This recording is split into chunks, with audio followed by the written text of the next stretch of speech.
Hello दोस्तों, मैं Sarla Yadav SY Hindi platform channel पर एक बार फिर से आप सभी का हार्दिक अभिनंदन करती हूं।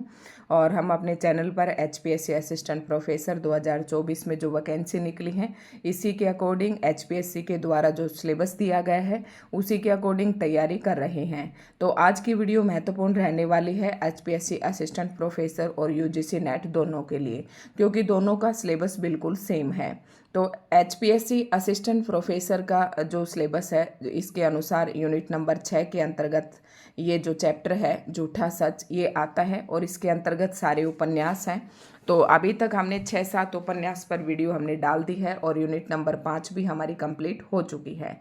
तो झूठा सच जो उपन्यास था, इसकी पृष्ठभूमि क्या है, कितने इसमें भाग हैं, कौन कौन से इसके पात्र हैं, क्या इसकी कथा वस्तु है, तो ये सब मैंने इससे पहले वाले वीडियो में डाल दिया था। तो बताया था कि इस उपन्यास में 1942 से 1957 तक देश विभाजन से पहले और उसके बाद के उतार चढ़ाव को दिखाया गया है। थोड़ा सा आपको शॉर्टली मैं रिवाइज करवा देती हूँ। और ये उपन्यास 2 खंडों में विभक्त था, वतन और देश का भविष्य। ठीक है, तो ये सारी बातें हमने पढ़ ली थी, ये सारे पात्र भी हमने पढ़ लिए थे। फिर उसके बाद ये कथा वस्तु थी कि कथा सार इसका क्या है। तो ये बताया था कि देश विभाजन की पृष्ठभूमि पर ये आधारित है। 2 इसमें खंड हैं और दूसरे खंड में इन्होंने देश के जो भविष्य है उसके बारे में चिंता व्यक्त की है। और उसके बाद इसी उपन्यास की अगर बात करूं तो इसमें ये सारा सब कुछ दिखाया गया है। इससे पहले वाली वीडियो में हमने बहुत अच्छे से इसको पढ़ा था। और इसमें झूठा सच जो उपन्यास है, इसमें देश विभाजन के लिए मूल रूप से इन्होंने अंग्रेजों को उत्तरदायी ठहराया है। क्योंकि अंग्रेज ही थे जो हिंदू और मुसलमानों के अंदर फूट डाली और उन्होंने अलग अलग किया हिंदू और मुस्लिम को। और थोड़ा सा आर्थिक दृष्टिकोण से भी इन्होंने देखा देश विभाजन को कि अर्थव्यवस्था पर क्या कुछ असर पड़ा। तो ये सब हम पढ़ चुके थे। और आज की इस वीडियो में हम पढ़ेंगे झूठा सच उपन्यास से संबंधित जो प्रमुख उद्धरण हैं, यानी कि जो प्रमुख कथन हैं जो इस उपन्यास के विभिन्न पात्रों के माध्यम से बोले गए हैं या उनके द्वारा कहे गए हैं। तो ये प्रमुख उद्धरण हैं जो एज इट इज आपके पेपर में पूछ लिया जाता है। और ये भी कहा जाता है कि ये कथन किसका है, इस प्रकार से भी प्रश्न पूछा जाता है। तो इसकी प्रमुख उद्धरण पर भी 2 वीडियो बनेगी, क्योंकि इसके 2 भाग हैं। पहले वतन और देश, ये पहला भाग है। तो अभी हम वतन और देश जो पहला खंड है उसी के उद्धरण पढ़ रहे हैं। उसके बाद जो इसका दूसरा खंड है देश का भविष्य, उसके उद्धरण पढ़ेंगे। ठीक है, तो पहला वतन और देश से संबंधित प्रमुख उद्धरण है पहले भाग के। शुरू करते हैं। जर्नलिज्म सियासत का जहाज है, वह चाहे तो स्टेट को बचा ले, चाहे तो डुबा दे। जर्नलिज्म मतलब advertisement are the steam of the ship of journalism. Journalism के अंदर ये हमारे समाचार पत्र पत्रिकाएं ये सब आती हैं। तो जैसा समाचार पत्र और पत्रिकाओं में जो कुछ भी छापा जाता है उसका सीधा असर देश की जनता पर पड़ता है। ठीक है, तो ऐसा ये कथन है। कशिश जी संपादक हैं और पैरोरकर ये मतलब एक संपादक हैं। और इनका ये कथन है पत्रकारिता को लेकर कि पत्रकारिता चाहे तो किसी भी स्टेट को बचा भी सकती है और किसी भी स्टेट को डुबो सकती है। दूसरा कथन आता है पत्रकार के काम की विशेषता यह है, क्योंकि इसमें जब हमने पात्र पढ़े थे तो कई सारे पत्रकार का नाम आया था, डॉक्टर भी थे, पत्रकार भी थे। ठीक है, तो काफ़ी सारे इसमें पात्र थे। तो यहाँ पर पत्रकार ने ये बात कही है। पत्रकार के काम की विशेषता यह है कि वह अपने व्यक्तित्व को परोक्ष में रखकर मालिकों की इच्छा अनुसार घटनाओं के वर्णन को रंग देता है। मतलब जो कुछ भी देश में घटनाएं, परोक्ष एक होता है प्रत्यक्ष जो आपकी आंखों के सामने होता है, और इसका विपरीत होता है परोक्ष। तो परोक्ष होता है जो आपके आंखों के सामने नहीं होता है।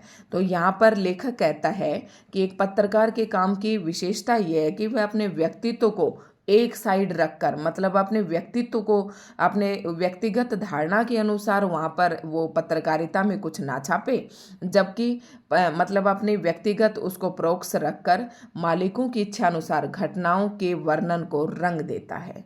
तो ये लेखक का कथन है। और उसके बाद आता है सहायक संपादक। देखो पत्रकारिता, जब आपने अभिव्यक्ति और माध्यम पढ़ी होगी तो पत्रकारिता के अंतर्गत मैंने आपको बताया कि कुछ ऐसी सूचनाएं और घटनाएं जो छपकर किसी माध्यम से देश की जनता तक पहुंचती हैं, वो सब पत्रकारिता के अंतर्गत आता है। तो पत्रकारिता को कंप्लीट करने में सहायक, उपसहायक, संपादक, इन सभी का नाम आता है। ठीक है, तो पत्र पत्रिकाएं, समाचार पत्र, ये सब कुछ शामिल होता है पत्रकारिता के अंदर। तो सहायक संपादक प्रेस के लिए मसाला तैयार करने की मशीनें होता है। देखो, एक सहायक संपादक होते हैं जिसके द्वारा समाचार लिखा जाता है, समाचारों की कटनी छटनी की जाती है, व्याकरणिक दृष्टि से शुद्धिकरण किया जाता है। तो इन्होंने ये कहा है कि लेखक की कहता है ये बात कि जो सहायक संपादक होते हैं ना, वो प्रेस के लिए, मतलब विज्ञप्ति के लिए, मतलब समाचार पत्र में कुछ छापने के लिए मसाला तैयार करने की मशीनें होती हैं। तो ये आपको पता ही, मैंने बताया कि संपादक वगैरह होते हैं, यही समाचारों को इकट्ठा करके लाते हैं और यही प्रकाशित भी करते हैं। पत्र की जनप्रियता, ये फिर से कशिक जी संपादक का कथन है कि पत्र की जनप्रियता बहुत बड़ी चीज है, परंतु राजनीतिक पत्र का काम जनता की भावनाओं में बह जाना नहीं, बल्कि उन भावनाओं को दिशा दिखाना है। देखो, पत्रकारिता जो होती है, इसको हमारे लोकतंत्र की एक चौथा स्तंभ माना गया है। आप देखें तो जैसे हमारी व्यवस्था है, कानून पालिका है, न्यायपालिका है, तो चौथा जो स्तंभ है वो पत्रकारिता को माना जाता है। तो यहाँ पर ये कहा है लेखक, मतलब ये संपादक ये कहना चाहता है कि राजनीतिक पत्र का काम जनता की भावनाओं में बहना नहीं है, बल्कि उन भावनाओं को सही दिशा देना है। देखो, पुराने जमाने की अगर हम बात करें तो जब अगर हमें किसी घटना के बारे में सत्य जानकारी लेनी होती थी तो हम समाचार पत्रों में देखते थे, समाचार सुनते थे, समाचार पत्रों में पढ़ते थे। लेकिन आजकल सब कुछ भ्रष्ट है। समाचार पत्र, ये जो हमारे संपादक हैं या न्यूज़ रीडर हैं या जो भी समाचार हमको दिखाए जाते हैं, ये बढ़ा चढ़ा कर दिखाए जाते हैं, वास्तविकता कुछ और ही होती है। तो यहाँ पर ये भी कहना चाहता है संपादक कि हमें जनता की भावनाओं में नहीं बहना चाहिए, बल्कि उन भावनाओं को सही दिशा दिखाना चाहिए। तो ये कशिश जी संपादक का ही कथन है। पुरुष की तुलना में स्त्री की हीनता स्वाभाविक तो नहीं, परंतु आवश्यकता बना दी गई है। देखो, पुरुष की तुलना में स्त्री को हीन समझाना, कह रहा है कि हम किसी भी कंडीशन में, लेखक कह रहा है ये बात, हम मानते हैं कि पुरुष और स्त्री का एक बराबर अस्तित्व है, स्त्री को हम किसी भी प्रकार से हीन नहीं समझ सकते।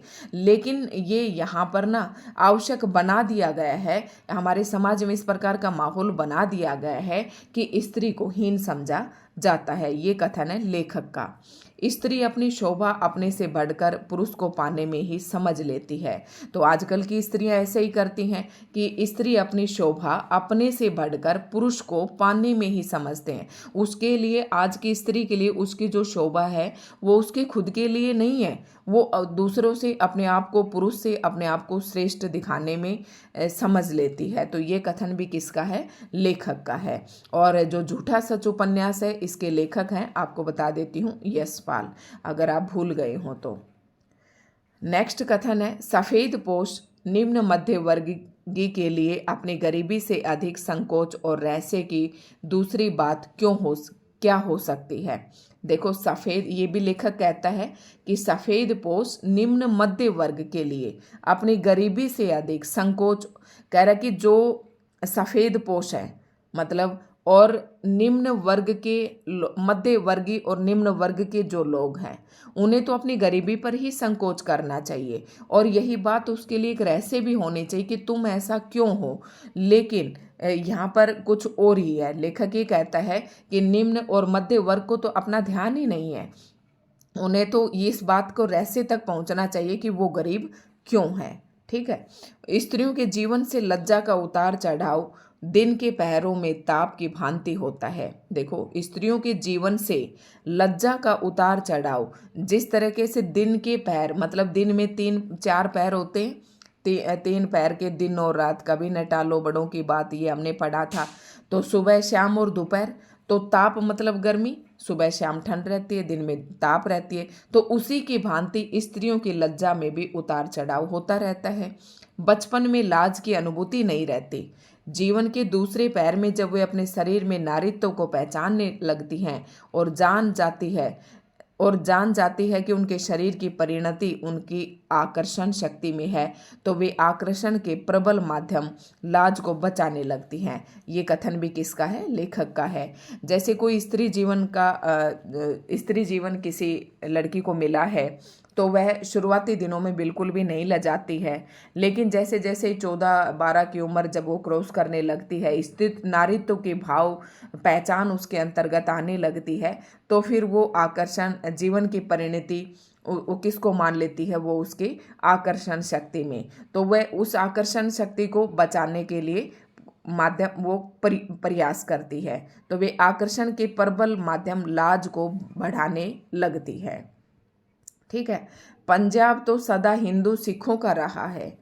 इन मरे मुसलमानों का राज दिल्ली, लखनऊ, आगरा में रहा होगा। पंजाब तो हमारा है। मियाँ बीबी की लड़ाई और कार्तिक का बादल कितने पल ठहरता है। देखो कितनी अच्छी बात कही है। ये भी बात लेखक की ही कथन है और ये झूठा सच उपन्यास में से लिया गया है। मतलब कार्तिक, अब देखो सावन गया, भादो गया, अब थोड़ा सा अगला महीना दिवाली वाला महीना कार्तिक का ही होता है। तो कार्तिक में जो बादल आते हैं वो कितनी देर ठहरते हैं? उतनी देर मियाँ और बीबी की लड़ाई ठहरती है। ठीक है। लेकिन यहाँ पर इसने कहा है कि पंजाब तो सदा हिंदू सिखों का रहा है। पंजाब जो है इसमें हिंदू भी रहे हैं और सिख भी रहे हैं। जो मरे मुसलमानों का राज दिल्ली, लखनऊ और आगरा में रहा होगा। कह रहा कि पंजाब तो हमारा है, चाहे उसमें हम लड़े, चाहे कुछ भी करें। ब्रिटेन में बैठे, नेक्स्ट कथन है और वो भी लेखक का है। ब्रिटेन में बैठे अंग्रेज अपनी स्थिति के कारण अपने आप को भारत का बोझ उठा सकने में असमर्थ समझने लगे हैं, परंतु हिंदुस्तान में मौजूद अंग्रेज ब्यूरोक्रेसी अंतर्राष्ट्रीय स्थिति और ब्रिटेन की वर्तमान आर्थिक स्थिति जानती नहीं।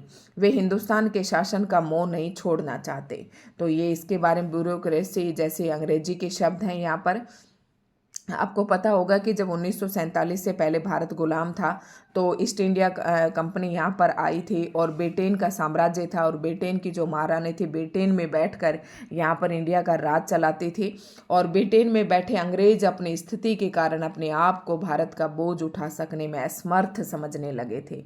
परंतु ये हिंदुस्तान का जो ब्यूरोक्रेसी था अंतर्राष्ट्रीय स्थिति और ब्रिटेन की वर्तमान स्थिति जानती नहीं थी कि अंतर्राष्ट्रीय स्तर पर क्या हो रहा है और ब्रिटेन के अंतर्गत क्या घटित हो रहा है। तो ये सब नहीं जानती थी। वे हिंदुस्तान के शासन का मोह नहीं छोड़ना चाहते। तो ये अंग्रेजों को लेकर ये लेखक ने ये बात कही है।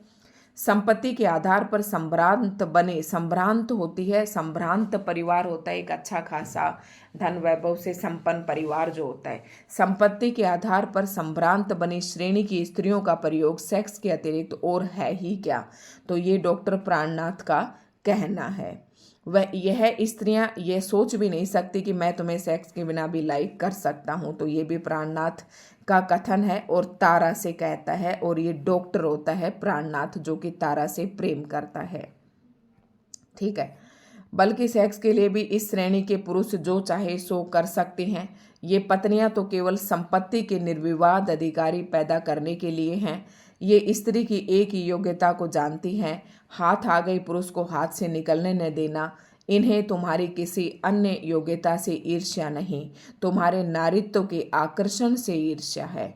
तो ये भी प्राणनाथ के ही कथन है। और उसके बाद कुछ और महत्वपूर्ण कथन है। यहाँ पर हम सारे ही कथन यहाँ पर देख लेंगे। एटली के 16 फरवरी के बयान में कहा, ये इंपॉर्टेंट है भाई, देख लेना। एटली के 16 फरवरी के बयान में कहा गया कि जून 1948 में हिंदुस्तान के जिस भाग का जो राजनीतिक दल अधिक सशक्त होगा, ब्रिटिश सरकार उसी को शासन सौंप देगी। ठीक है। तो ये कथन 16 फरवरी के बयान में, एटली मतलब इटली। ठीक है। तो ये किसका कथन है? लेखक का।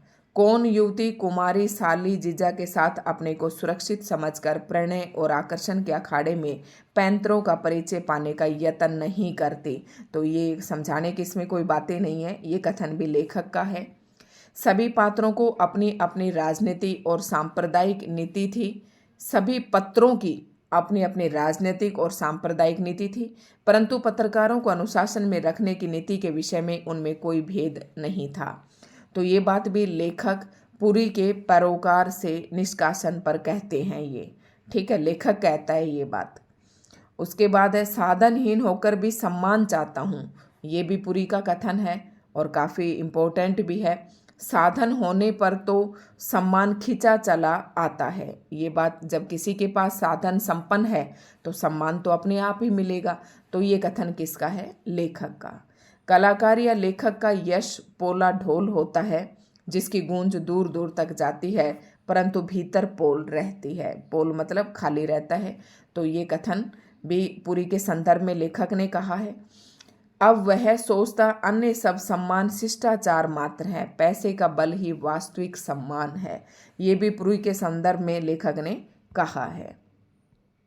सन 42 के स्वतंत्रता आंदोलन के समय तलवार, बंदूक, पिस्तौल का नाम सुनकर 1942 की बात हो रही, जब हम आज़ाद नहीं हुए थे, भारत छोड़ो आंदोलन चला था 1942 में, तो सुनकर लोगों को पसीना आ जाता था। अब पूरी सुनता कि लोग निर्धड़क तलवारें, बर्छे, बंदूकें जमा कर रहे थे। कुछ लोग पानी के नल कटवाकर कड़ाबीने, तोड़ेदार बंदूकें भी बनवा रहे थे।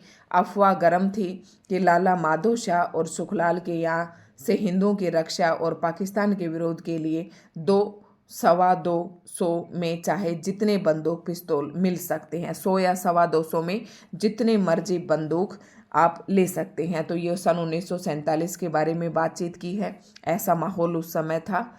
गली में मुसलमानी आक्रमण होने की वजह से जो रतन आदि की करतूत की प्रतिक्रिया ही थी, पुरी जैसा लिबरल भी हर हर महादेव कह लड़ पड़ता है, ठीक है। तो ये सारी शिलो कहता है तारा से रतन की नाराजगी पर, ठीक है। आज मेरे थोड़ा सा बुखार फीवर है भाई, उसकी वजह से मैं थोड़ा बहुत ज़्यादा इसमें नहीं बोल पा रही हूँ, लेकिन कंटेंट बीच में छूट रहा था, वीडियोस हमारी कंटिन्यू नहीं हो पा रही थी, तो मैंने सोचा कि खुद से भी पढ़ लूँगे। आप ये उद्धरण ही हैं तो ज़्यादा इसमें कोई समझाने की बात नहीं है। मोहब्बत का धर्म अपनी जगह, घर बार का धर्म ब्याह अपनी जगह, मतलब मोहब्बत का जो धर्म है, जो प्यार मोहब्बत है, वो अपनी जगह पर है, और जो घर यानी कि शादी ब्याह हो जाता है, घर ब्याह का जो धर्म है वो अपनी जगह पर है। मोहब्बत की तो रीति ही ऐसी चली आई है, बड़ों ने भी वही किया है। कृष्ण महाराज का गोपियों से प्रेम था तो क्या उनके लिए रुक्मणी जी को छोड़ दिया था? तो ये बात शीलो कहती है तारा से। मैं नेक्स्ट कथन है वो भी शीलो तारा से ही कहती है। मैं बाबूजी और माँ सबकी बातें जानती हूँ, लोग खेल खिलाकर छोड़ देते हैं, छोड़ दें, दिल लगी और पाप है, ठीक है। ये भी शीलो कहती है तारा से। ये सारे पात्र मैंने बहुत अच्छे से समझाए थे, आप इससे पहले वाली वीडियो देख लेंगे तो आपको सब कुछ यहाँ से समझ में आ जाएगा। साधारण स्वतंत्रता के अभाव में चतुरता की ऐसी मजबूरी ही नारी का चरित्र कहलाती है, ये बात किसने कही? लेखक ने। प्रत्येक माँ का ख्याल था कि उसका बेटा सबसे असहाय और असुरक्षित है, मतलब उस समय जो देश में हालात थे, उस समय हर माँ ये सोचती थी कि तेरा बेटा असहाय है और असुरक्षित है। तो ये बात लेखक ने कही। पाकिस्तान का मतलब मुस्लिम लीग की मिनिस्ट्री ही तो है, ये भी पुरी कहता है गली के लोगों से। और नेहरू पटेल का क्या है? वे तो बेदर काक हैं। सन 45 ईस्वी में अहमदगढ़ की जेल में 42 की क्रांति को कांग्रेस की पॉलिसी के खिलाफ बता रहे थे। सन 1946 में सरकार बन गई तो 42 की क्रांति सब सिला श्रेय खुद ले लिया, ठीक है। पहले तो 42 में जो क्रांति हुई उसे एक पॉलिसी बता रहे थे, लेकिन बाद में अगर सरकार बन गई 1946 में तो ये सब इनका श्रेय खुद ही ले लिया। ये भी पूरी कहते हैं गली के लोगों से। उसके बाद कुछ एक कथन इस पेज में और हैं, ये और पढ़ लेते हैं। पंजाब में गवर्नर चर्चिल की कंजरवेटिंग पार्टी का है, वह अपनी पॉलिसी चला रहा है। पंजाब में जो गवर्नर है चर्चिल, वह कंजर्वेटिव पार्टी का है, ठीक है, वह अपनी पॉलिसी चलाता है। उसका ख्याल है कि इटली और माउंटबेटन बाकी हिंदुस्तान कांग्रेस और लीग को भी दे दे तो पंजाब खासकर पश्चिम बंगाल को बचा ले। जानता है तो इंटरनेशनल स्ट्रेटजी में पंजाब की बड़ी इंपॉर्टेंस है, ये रूस के लिए सिर कायम रहना चाहते हैं। तो पूरी कहता है ये काली से। याद रखना भाई, ये अगर किसी को हिस्ट्री के बारे में पता है तो बहुत अच्छे से इसको समझ लोगे आप लोग। ब्रिटिश ब्यूरोक्रेट इटली एटली और माउंटबेटन की स्कीम से खुश नहीं हैं। मतलब ब्रिटिश ब्यूरोक्रेट किससे खुश नहीं है? एटली और माउंटबेटन, ये भी दो आए थे, कर्नल जर्नल थे या जो भी थे ये, इन्होंने कुछ स्कीम यहाँ पर बनाई थी, उससे खुश नहीं है। वे दिखा रहे हैं कि हिंदुस्तान को सेल्फ गवर्नमेंट देना मूर्खता है। अंग्रेज खूब जानते हैं पार्टीशन से दोनों भाग लंगड़े हो जाएंगे। अब तक तो देश का विकास इकाई के तौर पर हुआ है। कह रहा अभी तक तो पूरा देश एक इकाई के रूप में था, अगर देश विभाजित हो जाता है तो ये लंगड़े हो जाएंगे दोनों ही पार्ट। अब पाकिस्तान इंडस्ट्रियल गुड्स के लिए तरसेगा, और इंडस्ट्रियल गुड्स मतलब जो कच्चा माल वगैरह आता है, इंडस्ट्रियल का जो सामान आता है उसके लिए तरसेगा। शेष भाग कच्चे माल के लिए। पश्चिम बंगाल की रुई दूसरी पैदावार और पूर्वी बंगाल का जूट कहाँ जाएंगे? ब्रिटेन में न। इससे इनके मरते उद्योग जरा जिंदा हो सकते हैं। कह रहे कि जब यहाँ से या बंगाल का और ये पाकिस्तान से अगर ये बंद कर देंगे तो ये सारा माल कहाँ पर जाएगा? ब्रिटेन में जाएगा। मैं मानता हूँ वह बहुत अच्छे लेखक है। वो किसने कहा था? ये महाजन का कथन है। तो लेन देन व्यापार का काम महाजन का ही होता है, तो यहाँ से आपको याद रखने में आसानी रहेगी। नेक्स्ट कथन है, मैं मानता हूँ वह बहुत अच्छे लेखक हैं। हो सकता है वह किसी दिन बहुत बड़ा लेखक बन जाए, परंतु विवाह के लिए व्यक्ति के ऐसे गुणों की अपेक्षा उसके सामर्थ्य और व्यक्तित्व का ही अधिक महत्व होता है। गुण का आदर करो, परंतु विवाह को जीवन को सफल बना सकने की दृष्टि से देखो। समझी? तुम्हें तो मालूम होगा कि टॉलस्टॉय के व्यवहारों के कारण उसकी पत्नी कितनी बार आत्महत्या के लिए उतारू हो गई थी। टॉलस्टॉय की बात यहाँ पर आई है। साहित्य और कला टॉलस्टॉय में भी कम नहीं थी। जरा सोचो, ये कवि थे, टॉलस्टॉय के नाम से हम इसे जानते हैं, यहाँ पर टॉलस्टॉय लिखा हुआ है। जरा सोचो, मनुष्य तो एक चीज है और कला दूसरी। तो ये नैयर का कथन है और ये कनक को समझाते हुए कहते हैं। ये प्रमुख पात्र में थी कनक। वैसे तो लड़के लड़कियों के मिलने जुलने से, अस्वाभाविक रुकावटें डालने से मन और मस्तिष्क के विकास पर अच्छा प्रभाव नहीं पड़ता, लेकिन एक आयु में जब भावुकता प्रधान रहती है तो जरा गंभीरता से और संशय से चलना चाहिए। देखो, जब एक एज ऐसे भी आती है लड़के और लड़कियों में, जब भावुकता बहुत ज़्यादा होती है, भावनाएं होती हैं, तो उन भावनाओं में नहीं बहना चाहिए और उस समय गंभीरता से और संयम से काम लेना चाहिए। ये बात कही है पंडित गिरधारी लाल बेटी कनक से कहते हैं। ठीक है।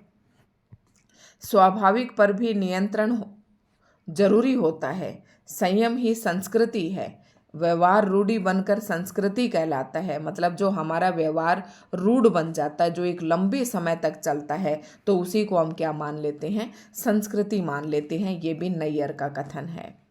नेक्स्ट है, खुदाबंद ने तो मर्द पर फर्ज आयद किया है कि औरत पर रहम करे और उसकी हिफाजत करें, क्योंकि औरत मर्द को अपने जिस्म से पैदा करती हैं और पालती हैं। खाक रहम और हिफाजत करती हैं। भैया जहाँ से निकलते हैं उसी की बेइज्जती करते हैं।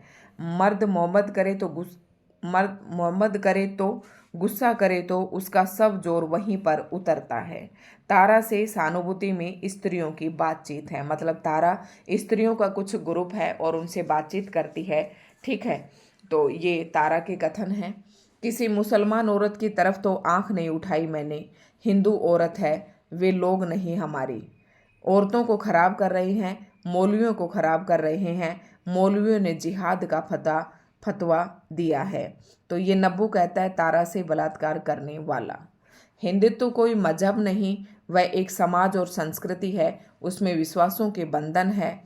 आप भगवान में विश्वास करें तो भी हिंदू, न करें तो भी अपने आप को हिंदू कह सकते हैं। आप चाहें जैसे भगवान में, साकार में, निराकार में, एक ही में, अनेक भगवानों में विश्वास कर सकते हैं। ब्रह्मा, जीव और माया एक मानिए या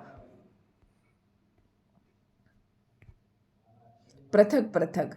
पुनर्जन्म को भी मानने न मानने की स्वतंत्रता है, व्यवहार की नहीं। इस्लाम ऐसी स्वतंत्रता सहन नहीं कर सकता है। इस्लाम चिंतन का नहीं, विश्वास का मार्ग है। आप खुदा से मुनकिर नहीं हो सकते। आप खुदा से मुनकिर हैं तो आप काफिर हैं।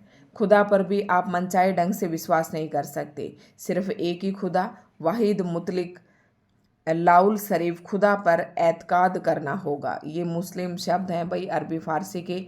यहीं तक हद नहीं है, उस खुदा का एक रसूल भी मानना होगा और वह रसूल केवल मोहम्मद साहब को मानना होगा।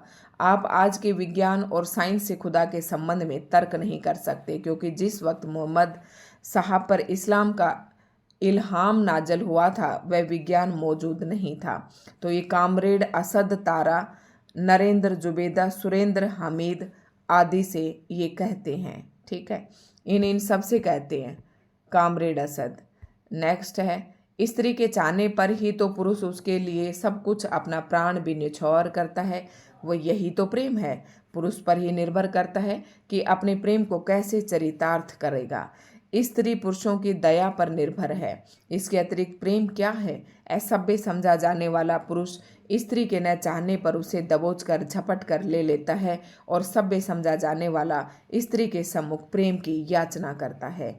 ये बात किसने कही? पुरी के विचार हैं। स्वगत अपने आप से ये कहता है। जान पड़ता है कि भगवान ने तो उन्हें प्रताड़ित औरतों को भुला दिया था, परंतु ये लोग भगवान नहीं भुला सकती थी। भगवान मनुष्य की जितनी अधिक चिंता करता है उससे कहीं अधिक मनुष्य भगवान की चिंता करता है।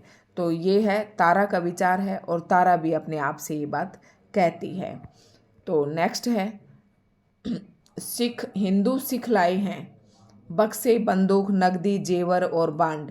ये लोग मुसलमान मिट्टी के हुक्के, टूटी चारपाइयाँ, चूल्हे, चक्की, मुर्गियाँ लिए चल रहे हैं। ये इनकी गृहस्थी थी। जिसके पास जो कुछ होगा उसी से ममता करेगा, वही तो उठा कर ले जाएगा। तारा कहती है बात, तारा आदि को कैंप ले जाने वाले शरणार्थी, साथी गाड़ी का सिख ड्राइवर, ये सब आपस में बातें करें कि जिसके पास जो कुछ है वही तो वह लेकर जाएगा। और लास्ट है ये, फिर उसके बाद झूठा सच, देश का भविष्य, जो दूसरा खंड है उसके उद्धरण है। बहन जी, सच है मुसलमानों ने हिंदुओं को लूटा है, पर हिंदू सैकड़ों वर्षों से इन लोगों को लूटते निचोड़ते चले आ रहे हैं। नहीं तो एक ही ज़मीन पर रहने वालों में अमीरी गरीबी का इतना फर्क क्यों होता है? पंजाब की सब जायदाद हिंदुओं के हाथों में क्यों चली जाती है? वही सिख ड्राइवर ये बात बोलता है। तो ये कुछ प्रमुख उद्धरण थे। तो आज की वीडियो आपको कैसी लगी कमेंट करके ज़रूर बताएं।